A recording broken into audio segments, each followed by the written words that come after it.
When he says that he is completely canceling the Obama administration's policy on Cuba, that's just not the case. As he acknowledged later on in his remarks, he's leaving the embassies open. People are still going to be able to travel from the United States to Cuba. There are going to be restrictions on that travel. They're not going to be able to do it as much individually. They're going to have to do it through groups. But Brooke, you and I both know, having covered this issue for some time, Americans can get around that policy. Americans can get around the policy if we were to return to one of banning people from bringing back cigars and rum and that sort of thing. So some of this is symbolic, what the Trump administration is doing. I do think one significant change, though, is preventing U.S. companies from doing business with the Cuban military. That does have a potential to also chill some of the tourism development in Cuba, because so much of it is run through a company that is essentially an outreach of the Cuban military. But Brooke, we have to call him like we see him here. When the president talks about human rights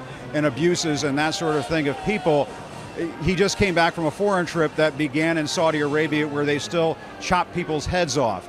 And so there is some selective outrage here when it comes to human rights, and the president is making it pretty clear that when it comes to winning presidential elections every 4 years, this Cuban-American community down here in Miami is still vitally important. And you'll talk to Cuban Americans who will say this is not a monolithic community. Not everybody here in Miami is in favor of a full reversal of the Obama administration policy. That's why you're seeing the Trump administration still allowing Cuban Americans to travel back and forth and send remittances, send money back to their abuelas and their relatives and so forth back in Cuba, because a total reversal of this policy would even outrage, I think, some of the hardliners that are in this crowd today, Brooke.